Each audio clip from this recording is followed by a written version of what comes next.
Le mien, donc en fait, on va parler de mesure de la performance parce que j'entends encore ici et là, quand on arrive, c'est là, là, mon site est lent, le temps de chargement est lent et on regarde que ça.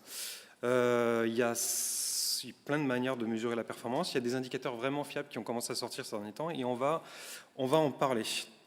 Le temps de chargement, normalement, c'est le window unload ou document.body.unload, c'est cet événement-là, qui est un événement technique qui existe depuis toujours, qui donc est très facile à récupérer et que donc beaucoup de gens regardent.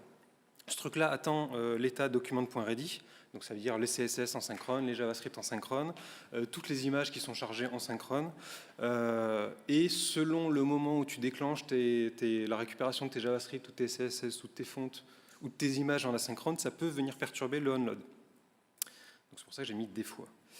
Donc ça veut dire quoi? Ça veut dire qu'en fait le unload sur les pages modernes, sur la plupart des pages d'aujourd'hui, soit c'est trop tôt, soit c'est trop tard. En fait ça dépend de ce que tu as envie de montrer. En gros là par exemple c'est auféminin.com qui arrive à afficher un titre et une image en 3 secondes, ce qui est franchement correct. Donc 3 secondes, c'est ici. L'événement unload, lui, il arrive mais 5 secondes plus tard.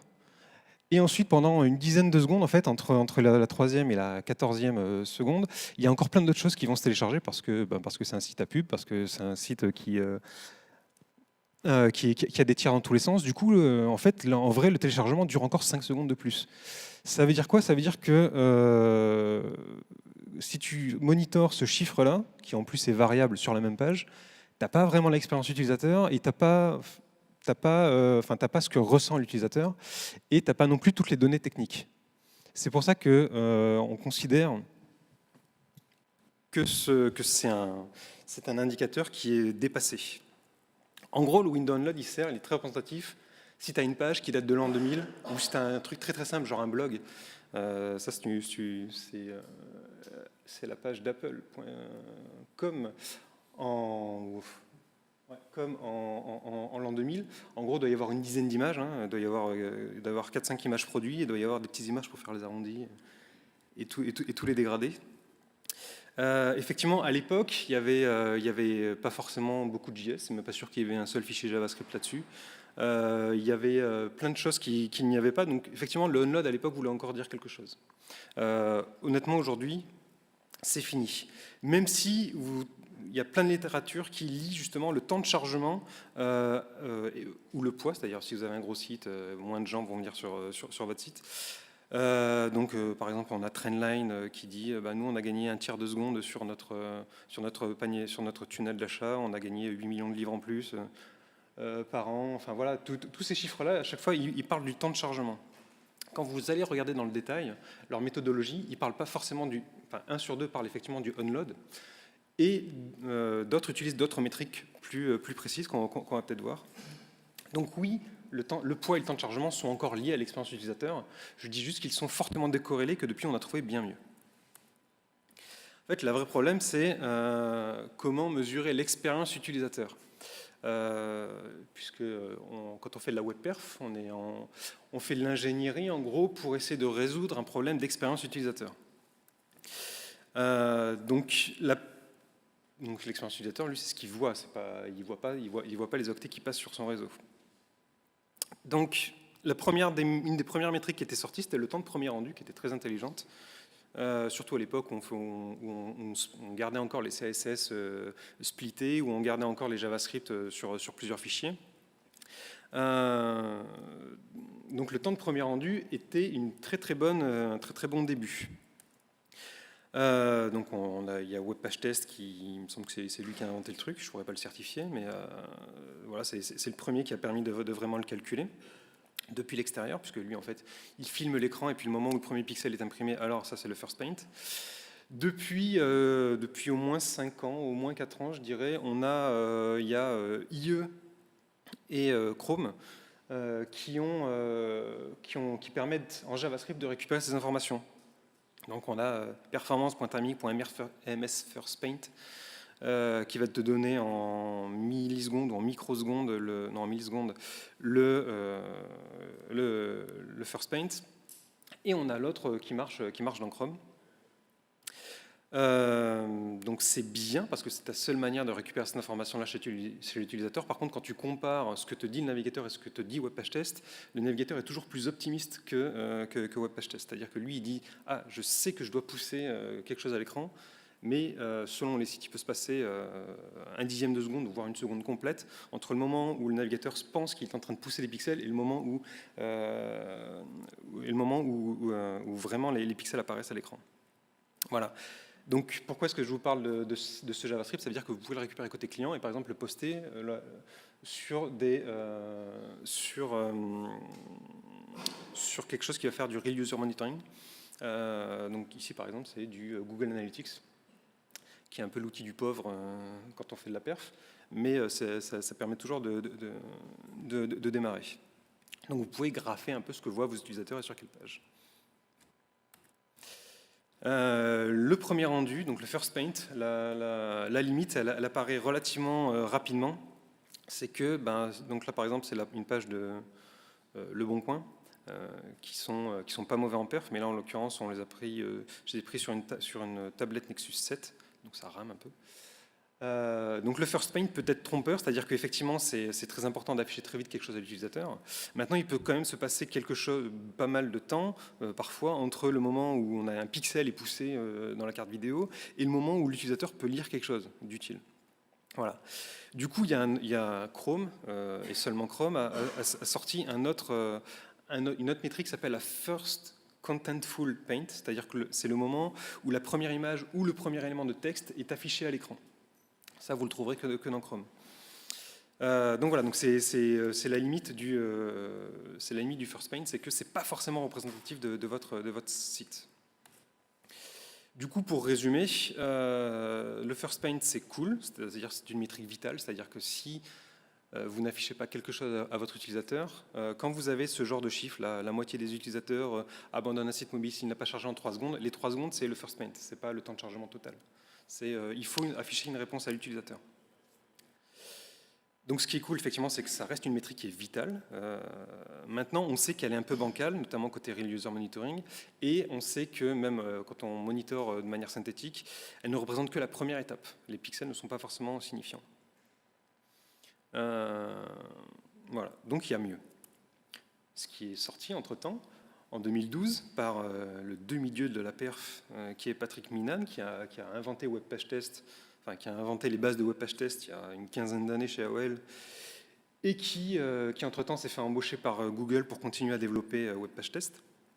Donc il a inventé le Speed Index, dont la formule officielle est là, elle n'est pas spécialement lisible, je vais vous l'expliquer juste derrière. Le petit signe qui est là, entre 0 et la fin, c'est une addition. La première des conséquences, c'est que c'est un chiffre qui veut dire que plus tu as un gros Speed Index, donc ça se mesure en milliers généralement, moins tu es bon, plus tu es lent, moins tu affiches des choses rapidement. On est reparti, si on regarde, pour vous donner un ordre de grandeur, si on regarde la médiane du top des 40 sites les plus visités en France en juillet 2017, qui est quelque chose qui est publié par le Journal du Net, dont les données de base sont fournies par Fasterize, qui est un très bon outil de communication parce que ça motive vraiment les DSI à essayer de faire quelque chose pour rentrer dans le tableau. Donc sur desktop, en gros, la médiane, donc 50% au-dessus, 50% en dessous, de 3500. Sur mobile, on voit qu'on a un vrai problème, on est plutôt à 6500. L'objectif officiel de Google, mais je ne suis pas certain s'ils y arrivent vraiment, c'est de passer en dessous de la barre des 1000 de Speed Index. Pour bien vous rendre compte, ça veut dire afficher 100% des pixels en 1 seconde.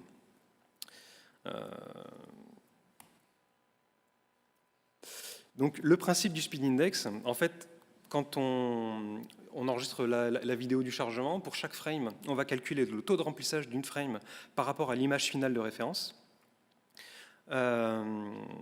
Et donc ça donne ce petit calcul-là que je vous ai simplifié par rapport à la formule précédente. Si par exemple cette frame-là représente 60% et que cette frame-là est visible pendant une demi-seconde, donc pendant 500 millisecondes, alors j'applique la formule 100 moins 63%, multiplié par 5, ça fait 185. Chaque frame, on continue comme ça, on additionne. Ça donne un peu ce genre de choses. Donc là par exemple sur Le Bon Coin, de la 0e seconde à la 900e milliseconde, on a 0%, c'est-à-dire écran blanc. Du coup, là, on cumule un score de 900. C'est pour ça que je vous dis que passer en dessous des 1000, il faut y aller. C'est jouable, hein, mais il faut y aller. Et ensuite, voilà, là, par exemple, pendant 1/10 de seconde, on affiche 55% des pixels par rapport à l'image finale, donc ça fait plus 45, plus 123, etc., etc. Là, on a un très bon spin index de 1602 au final, puisque en 3 secondes, on a réussi à afficher l'intégralité de la page. Donc voilà, donc c'est ça que mesure le spin index, c'est le taux de remplissage, la vitesse de remplissage d'une page. Donc, spin index est très très bon, parce que c'est extrêmement proche de la vision utilisateur. C'est-à-dire c'est ce que voit l'utilisateur littéralement, il voit des pixels above the fold.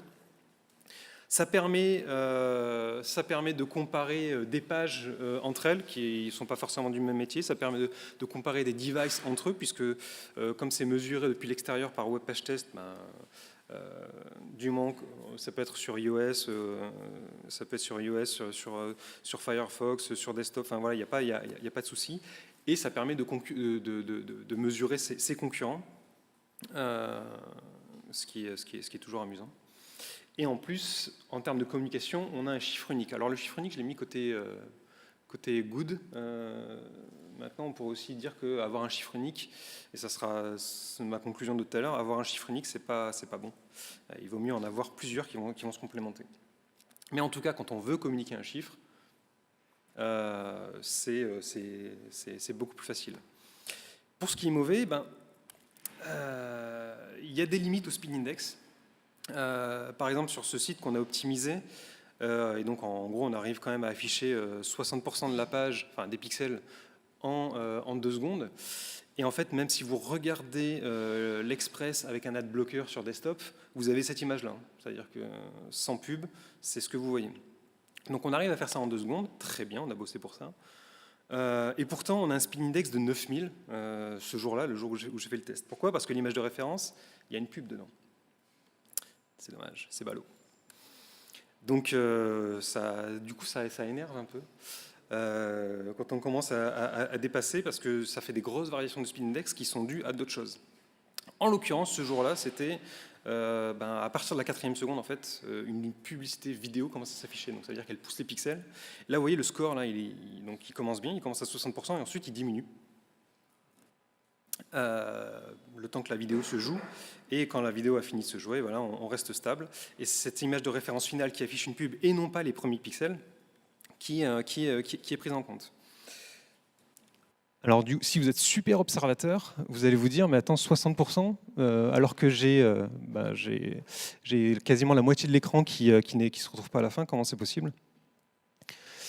En gros, là, la navigation l'intégralité de la navigation, là, ça compte pour 40% des pixels finaux, c'est les mêmes qu'on retrouve à peu près. Par contre, en fait, Web Page Test, pour passer un certain nombre de problèmes, notamment ces effets d'écran qui sautent, en fait, il ne prend pas en compte la position des pixels, il prend en compte la couleur de chaque pixel, et il va se souvenir de si, oui ou non, la couleur se retrouve dans le truc final. Ça veut dire quoi? Ça veut dire que si là, j'ai du noir dans mon image, et si j'ai du noir dans mon image de pub finale qui n'a rien à voir, il va se dire que c'est bon. Voilà, donc ça, c'est les limites du spin index. Ça ne veut pas dire qu'il faut le jeter, ça veut dire que si vous avez un site avec de la pub, avec des pop-ins, vous savez, les trucs qui arrivent et qui vous couvrent tout l'écran en vous disant s'il te plaît, clique ou accepte les conditions de la CNIL, ou alors s'il te plaît, inscris-toi à la newsletter. Surtout que quand Web Page Test va là-dessus, il y va en mode, il n'a pas de cookies. Donc potentiellement, si vous affichez, peut-être qu'à vos premiers visiteurs, vous voulez absolument les inscrire à la newsletter, ce qui est une très mauvaise idée, mais on vous a demandé de l'implémenter. Du coup, effectivement, Web Page Test, lui, va tout le temps se taper cet écran-là. C'est paramétrable, mais voilà, lui, il va se le taper. Donc tout ce qui est vidéo, pop-in, publicité et carrousel vont perturber le spin index. Alors là, il y a 2 manières de le prendre. Soit on se dit, de toute façon, les carousels et les pop-ins et les vidéos, c'est justement ce que les utilisateurs ne veulent pas. Donc effectivement, du coup, on pourrait dire que le spin index haut est en train de signifier qu'on a une expérience d'utilisateur de merde. Mais bon, c'est une conséquence indirecte. Voilà, donc ça, c'est les limites de spin index. Ce à quoi je rajoute que c'est un chiffre qui est abstrait. C'est-à-dire que si vous parlez de spin index à quelqu'un de nouveau, vous êtes obligé de lui expliquer ce que c'est que le spin index à chaque fois. C'est très relou quand vous remontez la chaîne de hiérarchie au fur et à mesure. donc c'est sensible au mouvement de pixels, je vous l'ai montré, et c'est quelque chose qui est mesuré seulement en labo. Quand je dis que c'est abstrait, comme chiffre, c'est plus abstrait qu'un temps. Si vous dites j'affiche mon image en 3 secondes, ah oui, l'image, je vois de quoi tu parles. Le logo en 2 secondes, ok, c'est bon, je vois de quoi tu parles. Du coup, derrière le speed index arrivent de nouvelles choses. Est-ce qu'on peut faire mieux que le speed index? On essaye. Donc il y a Google 2 fois qui a sorti donc, le First Meaningful Paint et le Time to Interactive. Alors le First Meaningful Paint, donc c'est toujours en cours de doc, hein, enfin en cours de rédaction. Ils sont encore en train de se demander exactement comment est-ce qu'ils vont tourner l'algo. Mais en gros, c'est le moment où le navigateur affiche le plus grand nombre de nouveaux layouts visibles après les fontes. Alors on se calme. Ça veut dire que, en fait, il va regarder, donc à l'intérieur de Chrome, il va regarder tous ces événements de la timeline de calcul de layout. Donc Freddy vous expliquera ce que c'est qu'un calcul de layout, mais en gros, tu as une div, elle a des dimensions, il y a des trucs dedans, et il faut savoir où est-ce qu'on la positionne. Donc ça, c'est un calcul de layout. Et ensuite, une fois qu'on sait où est-ce qu'elle va se positionner, on va vouloir pousser les pixels dans la carte graphique, et ça, c'est du paint. Donc, chaque fois qu'un nouveau layout est calculé, donc quand il y a un grand nombre de nouveaux layouts qui arrivent en même temps à peu près, on va considérer que c'est le bon moment. Si ces layouts-là sont en plus affichés en pixels, alors ça va être le moment où on va dire que oui, le first meaningful paint, c'est à ce moment-là. Ma phrase ne veut pas forcément dire grand-chose. Là, par exemple, pour afficher la page Facebook, le first meaningful paint, ça serait celui-là, parce que c'est à ce moment-là qu'on affiche. Vous voyez, là, on a tout le menu de gauche et le menu de droite, c'est plusieurs dizaines d'éléments qui arrivent d'un seul coup. Et ils se sont rajoutés récemment. Il faut aussi que les fontes aient été téléchargées pour qu'on puisse lire le texte. Sinon l'utilisateur, lui, peut rien voir. Donc voilà, donc Google travaille dessus. Ils l'ont déjà mis à disposition sur les Chrome DevTools. Donc vous avez une petite barre jaune là, qui s'appelle FMP, First Meaningful Paint. Il y en a une autre juste avant qui s'appelle, je ne sais plus comment. Oui, il y en a une juste avant qui s'appelle Potential First Meaningful Paint. Enfin, voilà, l'avantage c'est que si vous avez un Lighthouse, donc qui est aussi un produit Google qui vous permet de tester entre autres la performance, Lighthouse lui est disponible comme plugin pour Chrome et il est aussi exécutable en ligne de commande, ce qui peut toujours être utile pendant que vous faites, si vous faites du continuous delivery. Donc voilà, c'est pas mal. Ce qui est vraiment positif, c'est que ça prend en compte le viewport seulement. Donc en fait, c'est une tentative de remplacer le spin index, hein, concrètement, mais côté navigateur. Puisque pour le spin index, il faut web page test. Vous allez me dire, web page test appartient aussi à Google, mais c'est pas pareil. Donc, ce qui est très négatif, c'est que pour l'instant, c'est Chrome seulement. C'est pas encore séché, c'est pas encore finalisé, c'est toujours en discussion.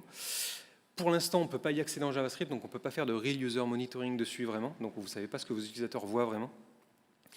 Et on voit déjà apparaître, alors moi je ne l'utilise pas encore en production, parce que généralement quand tu fais du monitoring, tu évites de pousser beaucoup de chiffres. Tu essaies de pousser que des chiffres, enfin que très très peu de chiffres, mais très signifiants. Et donc on voit déjà apparaître des cas à la marge, c'est-à-dire que si par exemple il y a beaucoup d'éléments, mais que ces éléments-là sont en visibility hidden, ils vont quand même être comptés alors qu'ils ne sont pas visibles par l'utilisateur. Donc ils savent déjà qu'ils vont avoir des problèmes. Donc ça sera comme le speed index, il y aura des cas où ça ne marche pas.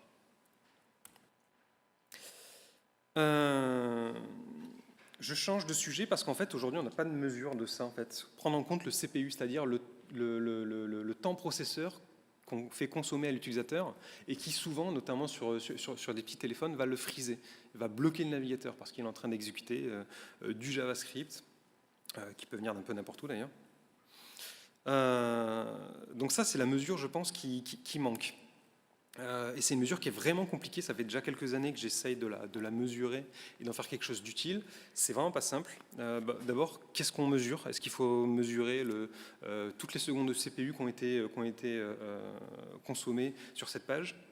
Je l'ai fait chez un client, c'est pas mal. Quand on voit des variations, en tout cas, c'est pas mal, mais en soi, le chiffre ne veut pas dire grand-chose. Est-ce qu'on va calculer, est-ce qu'on peut récupérer, puisqu'on peut le faire dans certains navigateurs, le nombre de forced reflow, c'est-à-dire le nombre de fois où le navigateur est obligé de mettre en pause son affichage pour pouvoir recalculer des layouts. Donc, c'est-à-dire les moments où l'utilisateur freeze. Ça peut être un bon indicateur, mais pareil, ça peut être assez flou. Ou est-ce qu'on ne travaillerait pas avec des plages de temps pendant lesquelles le processeur n'est pas à 100%? Voilà, donc déjà, on ne sait pas trop quoi commencer à mesurer. Pour mesurer, il faut un peu encore y aller à la main. Aujourd'hui, moi, j'utilise un Webpagetest Test Monitor remodifié qui va aller chercher dans les informations là, dans Webpagetest qui elles-mêmes sont extraites de Chrome uniquement. Ce qui est dommage, du coup, tu rates plein de choses, notamment iOS. Ou alors, vous pouvez récupérer en fait la Chrome DevTools, la timeline, puisqu'elle existe au format JSON, et ensuite vous pouvez l'analyser.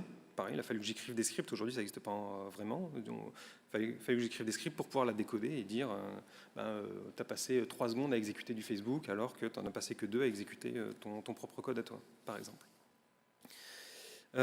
Et dans Webpagetest, vous allez voir maintenant, il vous affiche sur Chrome uniquement, et si vous cochez la bonne case, ce genre de choses, c'est-à-dire voilà, tu as passé 12 secondes à exécuter du JavaScript. Tu as passé 839 millisecondes à faire du calcul de layout. Voilà. Aujourd'hui, c'est difficilement actionnable. Les stats existent, mais avant de pousser ça sur l'écran du DSI ou encore plus haut, on n'y est pas encore. Il y a Webpagetest qui tente un truc, c'est le Time to Interactive. Donc c'est en bêta, là, c'est sorti en août. Donc d'abord, il attend le First Contentful Paint. Donc vous vous souvenez, c'est le moment où on commence à mettre une image, au moment où le navigateur sait que là, il doit écrire du texte ou afficher une image, la première fois. Donc il attend ça, et ensuite il attend que le navigateur ne soit pas interrompu pendant une plage d'au moins 5 secondes par une tâche de plus de 50 millisecondes. Ça veut dire pas de micro-freeze de 50 millisecondes pendant au moins 5 secondes. Voilà. Et effectivement, je pense que c'est une métrique qui est prometteuse, dans le sens où pour le coup c'est vraiment quelque chose que va sentir l'utilisateur. Par exemple, sur Le Bon Coin ou sur l'équipe, on a un speed index qui est très très bon. Donc sur Le Bon Coin et sur l'équipe, on a un first find qui est très très bon. On affiche des choses relativement rapidement. Par contre, quand vous regardez en bas de Webpagetest, vous voyez ici donc la courbe CPU la courbe CPU, elle est ici. Là, c'est l'utilisation, c'est un résumé de la Chrome DevTools timeline. Donc là, vous voyez que pendant pas mal de secondes, ça mouline. Alors, par contre, j'ai pas mis l'échelle. Il me semble que c'est 13 secondes. Donc, effectivement, on a un start render qui est en dessous de la seconde. On est censé être en DOM interactive relativement tôt, mais finalement, pendant tout ce temps-là, Webpagetest considère que la page n'est pas franchement utilisable. Donc pour moi, ça va être une bonne métrique, parce qu'on mixe, il y a enfin quelqu'un qui prend en compte l'utilisation CPU sur la machine client, et on couple ça avec une métrique visuelle un petit peu avancée. Donc ça part plutôt bien, quoi. Les défauts, c'est que pour l'instant, c'est que Webpagetest qui sait calculer ça, même si le code est open source, donc ça pourra toujours se recopier ailleurs. Webpagetest ne teste que Chrome, ne sait récupérer ce genre d'informations que sur Chrome. Cela dit, il y a eu des efforts de la part de Firefox. Il me semble que les DevTools timeline de Chrome et Firefox peuvent parler ensemble, donc potentiellement ils pourraient faire une branche pour la récupérer ça sur Firefox. Évidemment, on ne peut pas faire ça côté utilisateur, donc il n'y aura pas de real user monitoring, vous ne saurez jamais ce que vos utilisateurs consomment vraiment, donc c'est à vous d'avoir un laboratoire de test avec les vrais mobiles qui vont vous montrer si oui ou non votre truc est fluide ou pas. Et les limites, vous les avez vues, elles sont arbitraires, quoi. Il a dit c'est 5 secondes et 50 millisecondes parce que je le sens comme ça, quoi. Voilà. Et accessoirement, moi je ne peux pas encore pousser ça en prod chez mes clients, ou je peux le tester avec des clients que je connais bien, mais je ne peux pas pousser ça en prod chez des clients parce que ça vient juste de sortir, on ne connaît pas encore les cas à la marge. Parce qu'il y en aura forcément. Et puis potentiellement c'est de la bêta, donc potentiellement ça va disparaître. Voilà, donc là je vous ai sorti un paquet de mesures qui sont globalement poussées par tous les par l'équipe Chrome et qui évangélisent à mort dessus. Mais c'est vrai qu'en gros, tu as l'impression qu'il n'y a que eux qui avancent à toute vitesse sur ce genre de métriques. Est-ce que vous pouvez faire mieux que des ingénieurs Google?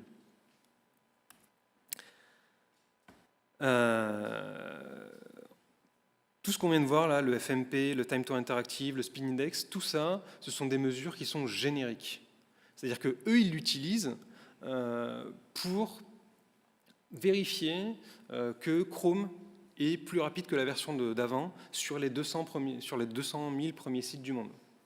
Nous, on l'utilise pour comparer deux sites qui n'ont rien à voir. Tout ça, ce sont des mesures qui ne sont pas forcément adaptées à votre business et ce sont des mesures qui évidemment ne connaissent pas vos utilisateurs. Vous ne savez pas ce que veulent voir vos utilisateurs. Vous, ce qui vous intéresse, c'est de savoir est-ce que ce que je veux mettre en avant sur mon site est bien pris en compte. Typiquement, sur YouTube, alors il y a quelques années de ça, ils ne regardaient que le temps de chargement en se disant bah, c'est cool. Et puis un jour, ils se sont dit tiens, on va plutôt regarder le moment où on commence à afficher les premières frames de la vidéo. Et là, ils se sont dit ah non, c'est pas cool en fait. Du coup, ils ont complètement retourné leur code pour commencer à afficher le player d'abord et les loader tout le reste ensuite. Donc ils ont pris la bonne mesure. Si vous êtes un journal, ce que vous voulez d'abord faire, c'est afficher un titre, afficher une image, et ensuite afficher la pub, parce que c'est le business model. Donc c'est ça qu'il faut mesurer. Et le Speed Index, du coup, ne va pas vous aider là-dessus. Si vous vendez des voyages, la zone importante là, alors la page elle est très très longue, c'est cliquable dans tous les sens, mais en fait les gens ils n'utilisent que ça, et ça c'est du JavaScript, derrière ça fait des requêtes XHR, donc ça peut mettre du temps à s'exécuter. Donc ce qui vous intéresse en fait c'est le bout de JS qui dit ça y est j'ai fini. Tout le reste est secondaire. Donc est-ce qu'on peut faire mieux que les ingés Google? Oui. À partir du moment où vous ne vous intéressez qu'à votre site à vous. Donc pour ça, en fait, l'idée c'est de répondre à la question quand est-ce que je pense que mon interface est prête. Alors il y a un standard qui marche depuis pas mal d'années, qui s'appelle performance.mark, donc window.performance.mark, qui permet de dire à tel instant est un moment important que je vais nommer ici par exemple Hero Image. Donc là je l'ai foutu dans du HTML parce que ça rentre sur une slide. Mais vous pouvez imaginer qu'à la fin de l'initialisation de votre moteur de recherche ou dès que vous recevez la première frame de votre vidéo, vous déclenchez performance.mark. Performance.mark, donc c'est un standard. Du coup, d'autres outils vont pouvoir le récupérer. WebPageTest, par exemple, le récupère avec des petites barres violettes qui vont apparaître directement sur ce truc-là. À partir du moment où ça apparaît sur WebPageTest, vous pouvez rentrer dans WebPageTest, le récupérer dans vos résultats et vous l'envoyer sur des graphes un peu plus complexes. Ce qu'on fait chez des clients. Donc ça, voilà, ça vous permet de mesurer vraiment les trucs qui comptent pour vous. Enfin, pour vos utilisateurs en tout cas. Si vous voulez aller plus loin, parce que performance.mark ne peut pas tout faire, quand est-ce qu'arrive la pub, sachant que vous ne pouvez pas mettre un onload sur la pub, ça n'existe pas. Quand est-ce qu'arrive la fonte, vous ne pouvez pas mettre si vous pourriez utiliser WebFont API pour exécuter JavaScript, mais sinon, si vous téléchargez de manière normale votre fonte, vous ne pouvez pas faire un onload sur la fonte. Pour ça, il y a performance.getEntries qui vous permet de récupérer en fait le waterfall HTTP. Alors, est-ce que j'ai le temps pour une micro-démo? Peut-être pas. Donc, ça vous permet de récupérer le waterfall HTTP. Et donc, ensuite, vous bouclez dessus, vous cherchez votre image importante, votre fonte importante, et vous regardez à quel moment ça s'est déclenché. Il y a Performance Observer aussi, qui est une API. Alors ça marche partout. Hein, à partir d'IE 9, il me semble, Firefox, Chrome, et même sur iOS, ils s'y sont mis depuis iOS 11, donc c'est cool.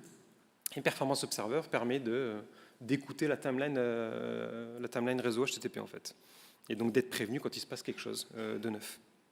Et une fois que vous avez ce chiffre chez votre client, donc ça s'exécute côté navigateur, vous pouvez envoyer ça dans un autre outil, type web page test, ou un outil de real user monitoring, genre le truc du pauvre Google Analytics, ou un truc ou quelque chose de payant. Et du coup, ça va vous dire quand est-ce que vos utilisateurs voient vraiment votre image, quand est-ce que votre utilisateur peuvent lire votre texte, ce genre de choses. Alors, il y a deux librairies. Comme je suis un salaud et que je n'ai pas vérifié mes slides juste avant, la deuxième, elle est en dessous. Donc, la deuxième, c'est Boomerang. Et la première, c'est la mienne, qui est visible, qui abstrait un peu la complexité pour aller voir tout ça. Je vous donne un exemple d'implémentation. Si, par exemple, donc là, alors, ça fait beaucoup de code pour rentrer dans... enfin, beaucoup trop de code pour entrer sur une slide. Donc du coup, je vous ai mis la version simplifiée par la librairie que j'ai écrite. Donc si par exemple je veux atteindre une fonte, alors je vais déclencher le Start Resource Monitoring qui lui derrière en sous-main sur le navigateur qui supporte va utiliser Performance Observer. Et une fois que j'aurai récupéré mon élément, je vais pouvoir en extraire le nom, histoire de l'avoir de côté, et le response end qui correspond au moment où... le response end, donc c'est la différence entre le moment où l'utilisateur a commencé à demander la page et le moment où la ressource qu'on cherche est arrivée. D'accord ? Donc le temps 0, c'est le moment où l'utilisateur a cliqué sur quelque chose. Donc c'est exactement ce qu'on veut. Et derrière, on utilise un deuxième utilitaire qui lui va envoyer ça, soit à l'outil de Real User Monitoring s'il y en a un qui est installé sur la page, soit à Google Analytics si c'est installé sur la page. Voilà. On pourrait aussi écrire des custom metrics qui sont encore un autre truc de web page test qui permettent du coup de stocker des informations personnalisées quelque part et ensuite de les grapher. Derrière, ça va donner ce genre de choses. Donc voici du real user monitoring commercial. Donc en l'occurrence, c'est Basilic. Je dois être le dernier en France à en parler, je pense. Mais donc en l'occurrence, c'est juste que je l'avais sous la main chez un client et que ça marche plutôt bien. Donc là, par exemple, on voit les variations du moment où la fonte Proxinova arrive sur la page article. Donc la médiane se situe à 2 secondes et le 75e centile se situe à 4 secondes. Voilà, avec les variations en fonction si on est dimanche ou pas, donc si les gens sont ralentis ou pas. Voilà, donc on peut avoir ce genre de choses. Si tu n'as que... tu peux, ou alors, par exemple, là, c'est sur Google Analytics, on monitorait en fait le moment où le test AB daignait enfin afficher la page. Parce que vous savez que les tests AB bloquent l'affichage de la page pendant 1, 2, X secondes, ça dépend des jours. Et effectivement, ça dépend des jours, puisqu'on a des pointes à plus de 10 secondes. 10 secondes de page blanche, pendant lesquelles le test AB en fait, ne répond pas. Et donc ça, c'est en l'occurrence graphé sur les 3 dernières années. Voilà, donc on peut imaginer ce genre de choses. Bilan des custom metrics, on est au plus proche du métier, c'est-à-dire que là, vous mesurez vraiment votre business à vous, ce que voit l'utilisateur, les éléments importants de votre page, et le spin index, le first content, meaningful paint, tout ça ne pourra jamais faire mieux que ça. Ça marche sur toutes les plateformes, et derrière, on a du real user monitoring. Le gros contre, c'est la maintenance de code, parce qu'effectivement, ce n'est pas beaucoup de lignes de code, par contre, c'est des lignes de code assez impactantes, puisque derrière, ce sont des lignes qui vont faire du monitoring. Donc, si jamais, par exemple, vous remplacez le template qui s'occupe de l'affichage de l'image, il faut bien se dire, ah oui, mais le format de l'image, il a changé, donc il faut bien que je mette à jour ce code-là. Donc, ça peut être compliqué. Voilà, donc c'est le gros point négatif. Mais sinon, il n'y a pas mieux. Pour résumer, on a un paquet de métriques.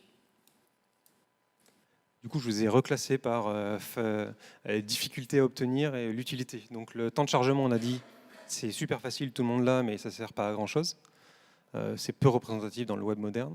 First paint, first content and full paint, c'est difficile à récupérer parce que dans tous les cas, ça va être alors first paint, ça va être du web page test. L'utilité, il est bien, mais c'est pas encore top. C'est un bon début, on va dire. Le speed index. Alors quand je mets difficulté triple X, c'est juste que il faut installer un web page test à un moment donné, quoi. Donc ça veut dire maintenir un logiciel open source qui tourne avec un petit serveur. C'est pas compliqué en soi, c'est juste que c'est soit tu le payes, puisqu'il y a des services, il y a des services qui te font ça, soit tu l'installes. C'est le coût de l'open source. First Meaningful Paint, ça a l'air plutôt sympa, c'est plutôt compliqué à obtenir. Par contre, puisqu'on là encore, il faut du Chrome et du WebPageTest derrière. Et on ne sait pas encore complètement si ça va être utile, donc il faut juste attendre un petit peu, de déployer ça en prod, de voir les cas où ça marche mal. Time to Interactive, à mon avis, ça va être utile vraiment ce truc-là, c'est pour ça que j'ai mis 4 croix. Mais pour l'instant, on n'a pas encore assez de retours. Mais moi, j'y crois. Les custom metrics, du coup, évidemment, c'est plus compliqué à obtenir. Et à mon avis, c'est ce qu'il y a de plus utile. Et mesurer le CPU, c'est carrément compliqué à obtenir. On n'est même pas sûr qu'on puisse faire ça proprement. Et c'est moyennement utile. Je pense que c'est très utile dans le web moderne, mais en fait, c'est surtout utile en complément d'une autre métrique.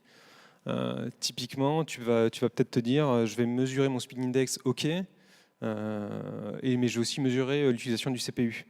Si le speed index ne bouge pas, mais que le CPU plafonne, et que le mec ne peut pas utiliser la page, ben, ton speed index te ment. Donc voilà, c'est plus un complément en fait, le CPU. En conclusion, investir sur les mesures custom, pour moi, ça me semble bien. Évidemment, quand je dis investir, ça veut dire y mettre un peu de force de développeur et de maintenance. Un seul indicateur, c'est trompeur, parce que même en n'utilisant que les custom metrics, ça sera déjà pas mal, mais il faut que toujours tu te demandes si ta custom metrics elle est encore valable. Donc ça peut être compliqué. Donc avoir des mesures complémentaires, c'est pas mal. Typiquement, généralement, ce que je fais, c'est déployer des custom metrics. Donc, à côté de ça, mesurer le first paint ou le first meaningful paint. Maintenant, je passerai plutôt dans le first contentful paint, et mesurer en plus le CPU. Donc, en gros, ça donne 3 graphes qui peuvent s'expliquer les uns les autres.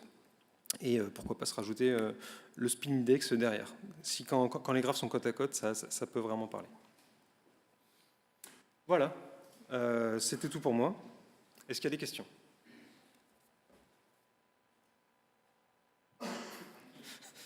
Bah, là-bas derrière. Parce qu'après, on va dire que tu es là-bas derrière.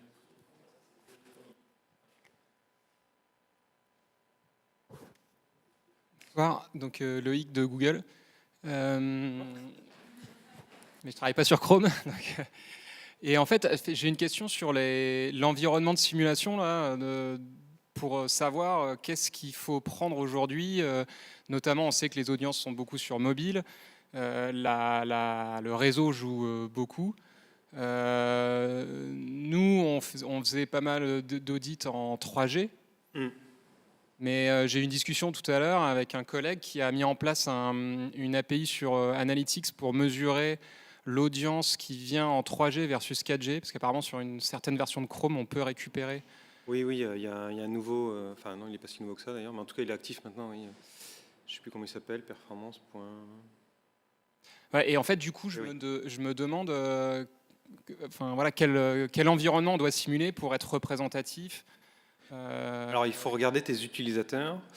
Là aujourd'hui, quand tu regardes les chiffres de fréquentation des sites et quand tu regardes les chiffres d'achat de mobile, sur les sites, alors, je ne l'ai pas fait chez beaucoup de clients, mais sur le dernier site que j'avais fait, en gros, le top 40 des mobiles, je suis allé voir leur prix, on était plutôt au-dessus des 400 €.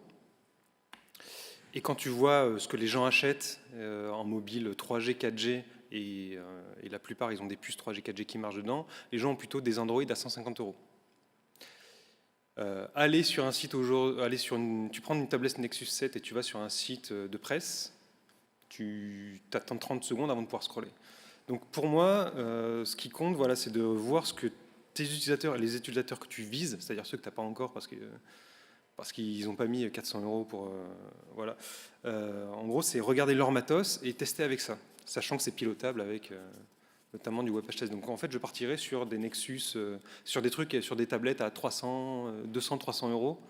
Déjà, ça te donne un bon niveau, donc des tablettes plutôt Android, à 300, 400 € et je testerai là-dessus en test automatisé. WebPageTest sait le faire. Avec de la 3G, ou est-ce qu'on estime que la 3G, en fait, c'est plus très utilisé et que du coup, Alors, la 4G, parce qu'en fait, les il y a des chiffres temps de Google. chargement, ça change vachement, quoi. Du coup, Il y a des chiffres Google qui disent que la plupart des gens, dans tous les cas, utilisent leur mobile à 90% derrière le Wi-Fi de la maison. Le Wi-Fi de la maison, c'est déjà 100 millisecondes de latence. Donc déjà, tu peux simuler ce truc-là. Simuler la 3G, 4G, si par exemple tu es, je sais pas, la RATP ou la SNCF et que tu sais que la plupart de tes utilisateurs sont en mobilité, et en plus dans Paris le réseau est pas forcément fantastique, alors oui, tu vas pouvoir te dire tiens, on va viser une cible où on va mettre 200 millisecondes de latence et on va faire nos mesures à partir de là, ça va être notre étalon. Tu peux faire ce genre de choses. Si tu as un site plus grand public, il semblerait que la plupart des gens, dans tous les cas, y accèdent via le Wi-Fi. Donc en gros, tu vas te mettre 100, 150 millisecondes de latence pour simuler une 4G, une 3G un peu en forme ou une 4G un peu fatiguée. Voilà. Avec des vrais devices, par contre. Ça, ouais, c'est important.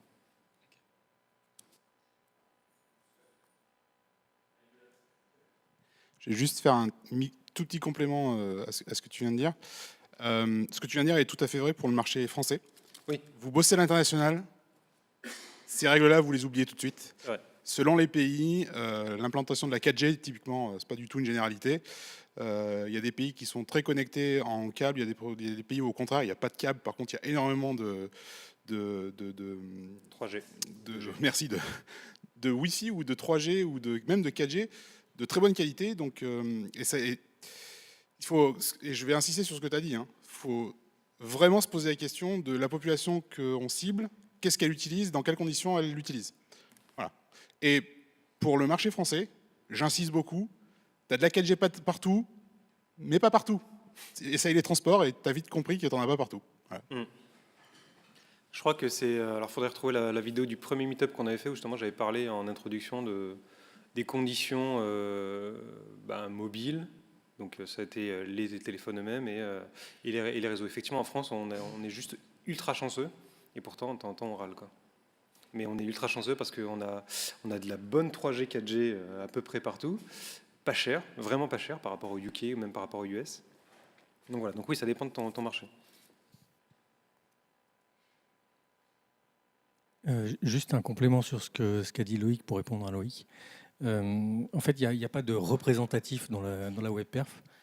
Les courbes de temps de chargement sur un site web, c'est une distribution avec une très longue traîne. Donc on ne peut pas dire un contexte, 3G ou 4G, est représentatif de mes utilisateurs. Par contre, si tu prends un contexte particulier qui est bien mauvais, et si tu l'améliores, celui-là, pour ce contexte-là, tu es sûr que tous les autres, ils vont s'améliorer aussi. Donc ça peut te donner une piste pour choisir un contexte. Et moi, j'ai une remarque sur ce que tu disais, Jean-Pierre, c'est qu'il y a des libs de speed index en ROM qui existent. Oui. Donc il y en a une ou deux qui existent, alors qui sont du bricolage, mais qui quand même permettent de faire du ROM sur du speed index. Tu les as testés ou pas? Parce que on les utilise depuis 2 ans, ouais. Enfin, 3, je ne sais plus. Mais tu les as testés, tu as pu voir ça marchait bien? Oui, ça fonctionne. Après, c'est comme toutes les métriques, c'est le suivi qui est important, c'est pas tellement l'exactitude de la valeur absolue. Tu n'auras pas le speed index de Chrome, exactement. Enfin de Web Page Test, mais tu en auras une autre et tant que tu la suis, c'est bon. Exactement. Et sinon, on recrute. Oui, j'avais juste une petite question par rapport à performance.mark. On parlait de pouvoir l'utiliser sur Web Page Test, mais est-ce que ça peut marcher aussi sur des versions libres comme Sitespeed.io ou ce genre de choses? Alors Sitespeed.io, alors je ne sais plus si dans Sitespeed.io tu as quelque part les marques. Oui, tu les as, c'est sûr, tu les as. Comme c'est un standard, du coup, tout le monde est censé savoir que dans le navigateur, à tel endroit, il y a la liste de toutes les marques que tu as pu poser. Donc oui, ils peuvent le récupérer. Okay. Et en plus, Sitespeed.io, derrière, tu peux aussi piloter du web page test qui rebalance. Donc tu as tout. Donc oui, tu peux. Merci. Il y a peut-être pas 36 questions, mais parce qu'après, on va manger.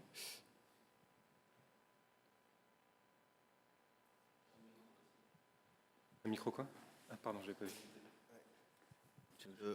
Au niveau du référencement Google, je sais que c'est impactant le temps de chargement des pages d'un site. Qu'est-ce qu'ils utilisent comme métriques Google? Oui. Savoir, s'il y a quelqu'un de Google. Ah, mais ils sont 60 000, je crois, là-bas. Index, Alors, il y a des gens qui ont fait des tests, et globalement, à part ce qui est vital, c'est le time to first byte, c'est-à-dire le moment où ton serveur répond, parce que ça va fortement influencer ton taux de crawl. Personne n'a réussi à démontrer que si tu avais un énorme temps de chargement, alors qu'ils sont censés le mesurer, hein, parce qu'ils le mesurent avec Chrome et avec Google Analytics, ils connaissent tes temps de chargement, mais personne n'a réussi à démontrer qu'en ayant un très mauvais temps de chargement, tu allais descendre dans les rankings. Par contre, tu as toujours le fait que à partir du moment où un utilisateur va sur ton site, ça rame un tout petit peu, il va revenir sur Google, donc le taux de rebond, Google lui il le voit, donc il va se dire ok, ce site-là n'est pas pertinent par rapport à la requête X. Si tu as 3-4 secondes de temps d'affichage avant d'afficher du contenu, le mec il est déjà revenu, Google se dit bon bah le contenu est naze. Donc la performance, ils ont dit que c'est un critère officiel. Les tests ont montré que ça n'avait pas l'air d'être extrêmement puissant. Par contre, le taux de rebond, ça c'est cet utilisateur. Et puis j'ai envie de répéter ce que dit Google, c'est optimise pour tes utilisateurs et puis nous on s'occupe du reste. Donc oui, vise l'expérience utilisateur avec une bonne perf et le reste va venir tout seul. Tu voulais dire quelque chose, Stéphane ? J'ai lu un article une fois il y a longtemps sur ce sujet-là qui disait que ça dépendait du contexte de tes concurrents. C'est-à-dire que si tout le monde est dans une fourchette entre 5 et 7 secondes et que toi tu passes à 2 secondes, il va y avoir un impact. Si tu t'étais juste, tout le monde était à 2 secondes et puis toi tu étais à 10 et que tu reviens à 2, il n'y aura pas d'impact. Voilà. Dernière question, dernière. Hop. Et bonsoir. De ce que j'ai cru comprendre, globalement, il y a un certain mouvement depuis quelque temps qui veut que les versions des navigateurs à venir vont petit à petit intégrer des bloqueurs de pub natifs. Donc, comment est-ce que vous pensez que ça va impacter sur la web perf par rapport aux entreprises qui veulent mesurer justement des métriques qui intègrent notamment des publicités, par exemple? La question c'est quoi? C'est comment est-ce que les outils vont s'adapter au fait que comment les personnes qui veulent mesurer précisément les métriques vont faire à partir du moment où l'affichage va être faussé d'une certaine manière par les navigateurs qui bloquent les pubs. Bah, du coup, comme les pubs perturbent plutôt la plupart des indicateurs, ils vont magiquement y gagner. Maintenant, si tu utilises les custom metrics, tu ne te poseras pas la question de savoir s'il y a de la pub ou pas. Tu vas mesurer la pub à part et tu vas mesurer le reste de ton site d'autre part, quoi. Donc il n'y aura pas de... Je ne pense pas qu'il y aura de souci là-dessus.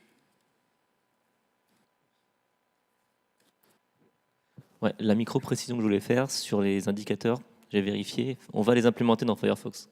Voilà. Mais plutôt l'année prochaine, parce que là on est occupé. Mais s'il y a un bug ouvert, il y a des gens qui ont commencé à travailler dessus et tout ça. Parfait. Voilà. Merci.